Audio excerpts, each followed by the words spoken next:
Your take on Ryan Poles' comments today is what, based on your reporting that you said the Bears wanted to have a plan coming out of the combine about what they're going to do Yeah. at quarterback. So you're the perfect person to ask Yep. about Poles' comments today and how you read them.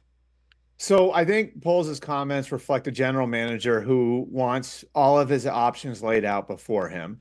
And I don't think it behooves him to publicly say what they're going to do. In other words, if they say we're trading Justin Fields, well, now how do other teams look at that, right? Do offers for the first overall pick stop coming in? If he says, we're trading the first overall pick, well, then, like, how does that affect that market? So I think what's best for him and what's best for the franchise right now is to have all of their options out in front of them with the knowledge in the back of their heads of what they're going to do. Now, they have done a ton of work on Caleb Williams, and they are far down the line. Now they have to meet with him this week, but I mean, they were in Los Angeles. They went out, they met with Cliff Kingsbury about their offensive coordinator job. They were out there to talk to Zach Robinson. They did background through the fall. I mean, they have an idea of what they think of Caleb Williams, and I think this week is about confirming it. But I still think the likelihood is that they stick at one and take him because, look, like, he's a generational talent. Like, he's a once every few years type of quarterback, and it gives them a chance to reset the rookie contract clock for your quarterback, which is invaluable. So, like, I think this week's going to be about, again, like he said, information gathering and gathering what they could get for the number one overall pick and gathering what is possible for Justin Fields.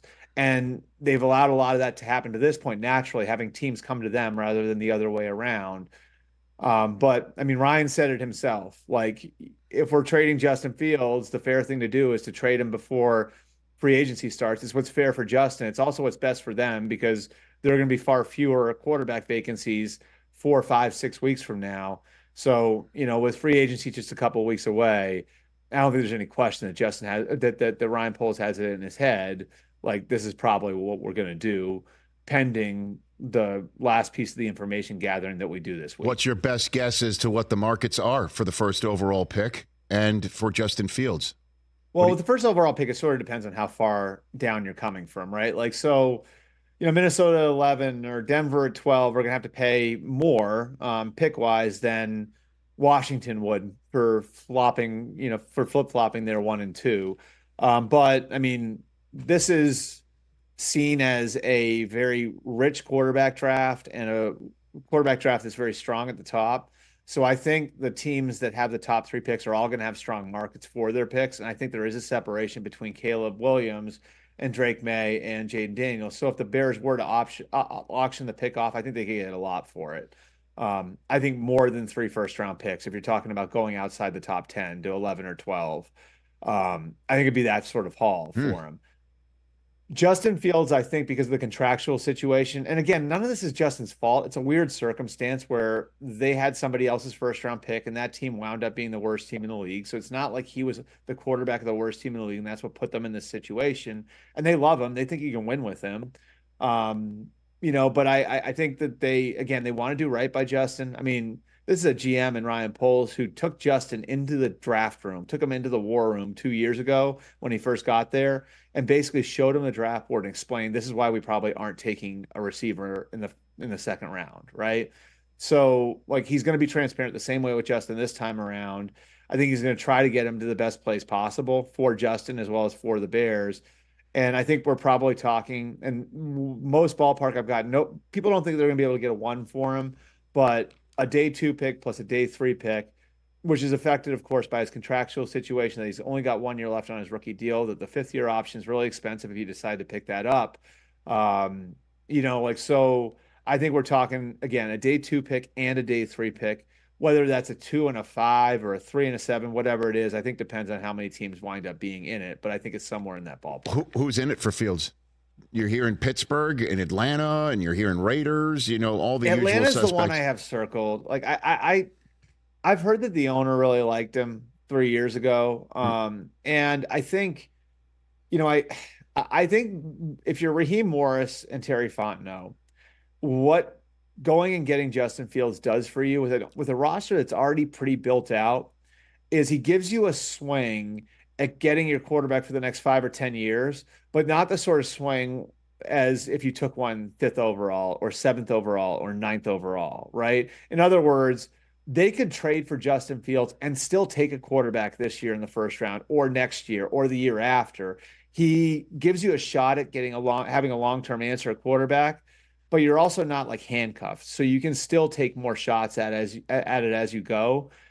So I think that's why for Atlanta, he makes sense. Now, Pittsburgh, I think, is possible. Mike Tomlin's got a lot of strong connections to the Ohio State program. They're going to be able to get good information on him. Arthur Smith did pass on him 3 years ago, though, right? Like, so Arthur Smith's offense can work for him. What does he think of him? Vegas would be another one, but Luke Getsy's there. So what does Luke Getsy think after working with him the last couple of years? Does he want to build an offense in Vegas the same way that he built one for him in Chicago? I think those would be the teams I'd start with. And, again, like you go down the list of teams that have franchise quarterbacks or that took quarterbacks high the last couple of years, you get to a point where it's like, no more than a handful of teams probably get involved in this. Well, I mean, if say you're a team like Washington or New England, no one's really even mentioning Washington as a Justin Fields location because everybody thinks they're just going to go and get the kid they want in the draft, not named Caleb Williams. But you could get Justin Fields now for, as you pointed out, a day 2 pick or 2, and add Marvin Harrison Jr. to the mix using that choice. Right. You could stay put. And then you get the best receiver that a lot of people think have come out of the draft in quite some time for Justin Fields, right? I mean, like that's the benefit of going to get Justin Fields now. That's how you could work it. And I think it would work for Washington more than it would for New England, just because I think Washington's roster is a little bit more built out. Right. New England has so many needs, right? Like if you look at, and they've got needs at premium positions, Rich, like tackle, receiver, quarterback. Like it really is sort of a ground up rebuild. Whereas like Washington, you can start to look around their roster. And yes, they traded the defensive ends, but they had Deron Payne and Jonathan Allen. They drafted Emmanuel Forbes last year. At receiver, they've got Terry McLaurin and Jahan Dotson. So Washington, I could see it a little bit more because you can get yourself to a place where you're like, okay, I could see where it would make sense for them because maybe they're a little bit closer, and adding a Marvin Harrison could put them over the top.